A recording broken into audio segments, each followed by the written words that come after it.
wild Snorlax appears. Hi and welcome to Wild Snorlax Appears. I'm Neil, Spellbound Dizzy. Or Dizzy 5. By this time the Dizzy games were picking up the pace. I just wanted to talk through some of the issues I had with Spellbound Dizzy. I only played it for about 40 minutes, but the reason why I didn't complete it as a kid is kind of obvious to me compared to the games such as Magic Land and Fantasy World Dizzy. First of all, I think the biggest issue was between the two versions that seemingly came about, the Spellbound Dizzy Lite and the full version, and I unfortunately found out why there was the two versions. Jump. Nice. Up to the top one. Nice. Jump. What's up here? Right, yes. This is the infamous... This must be the light version, is it? No, this is the full version because this screws you. I've got onto the start screen, the actual intro screen. It's because I've jumped into it. It seems to be that there's a massive bug that when you jump high on one of the clouds, there's a chance, and I did it twice, that you can be stuck on the loading screen, the actual start splash screen, which is insane. Obviously, the light version that must have been released because the full version was time constraints or like memory leaks or something. I don't know. A game series as highly regarded as Dizzy, to allow that to be kind of even considered as a viable option was absolutely insane. If I do that again, you've got permission to find me and hurt me. I personally don't think the Oliver twins would have released or tried to release a game like that anyway. This was done by Big Red Software, as was Magic Land Dizzy and a few of the others at this time, because the Oliver twins were trying to conquer the console market.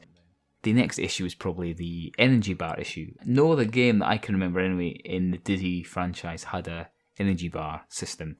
Basically, if you got hit by a baddie, or if you fell from a significant height, asterisk, would you lose some energy? And then obviously once that got down to zero, you lost one of your 3 lives. It appears though in the version I played, which I think was the full version, you could fall and you would sustain no fall damage. Was that just not implemented in time? It's probably all or nothing. You probably want a bit of fall damage, although with the clouds being as sketchy as they were, maybe that was for the better. But that is...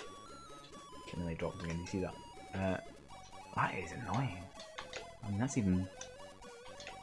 You think by this time, the company must have been paid... How is that even gripping? New from Bandai, clouds that don't work but sometimes do. Is the energy bar a good idea? Well, maybe, because you could take a couple of hits. You could take maybe 3 fish hits, I think it was, and still have a tiny bit of energy, enough to pick up an apple and regain some health still. So it's not a bad idea. It's just that it's not Dizzy.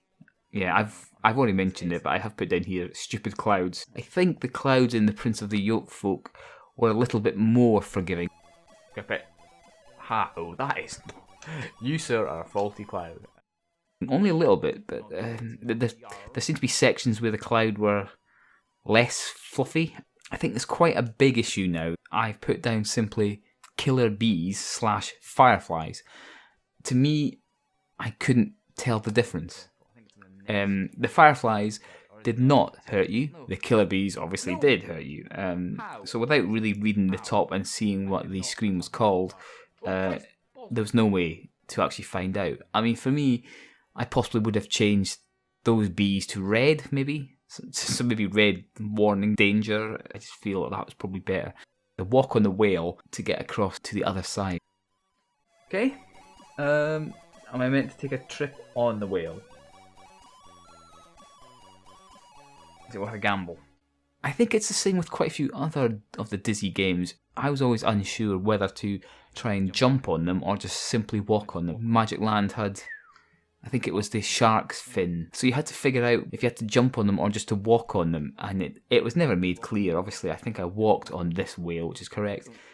in Magic Land you had to do a insane jump. I think. Yeah, good. I found out, obviously, in Spellbound Dizzy that you can breathe underwater. Only for a exact amount of time. Right, killer fish. It'll hit me every time. No, it won't. Okay.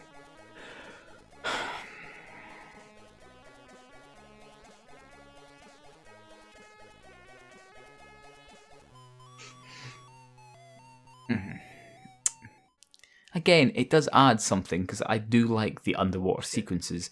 However, with Treasure Island Dizzy, you needed a snorkel, so you knew that you're kind of safe in the water as long as you're holding that item. Spellbound, you could just walk straight in. I was expecting to die, and so to find out that I was still living among the fishes was insane. So I don't know if they could have given you a hint that swimming was possible for a short amount of time. Just going back to the energy bar, I wrote down different things / different amounts. I guess that's to be expected, but if you got hit by a fish, I think I said you could take maybe 3 fish hits and you would kind of still be okay. Some other things, like a mysterious cave killing you, I think that took a lot more off. So you could never really plan how much or how many hits you could take. It got out of there quite quick. And health. We'll take away half health. Well, because I went in. That's a bit cruel. Right, sod you then. I need some fruit. You didn't really know how much health or energy was going to be removed. So again, I don't know if I would have tried to keep everything the same amount so that you knew how many hits you had left. I hate and I just simply wrote it down here. As soon as you enter a room, your energy gets sapped. It kind of happened with the killer bees, and it happened with the night cave bit, where you just walk straight in and you lost energy. I don't know if they could have, again, foreshadowed that or given you a bit of a kind of like light warning of, uh-oh, something bad's here. Maybe that's what the energy bar was for, because you had enough. As soon as you see it going down, you move. Maybe that was it. I just hate losing energy through really no fault of your own. Having a night cave section where you just instantly lose energy felt a bit cheap.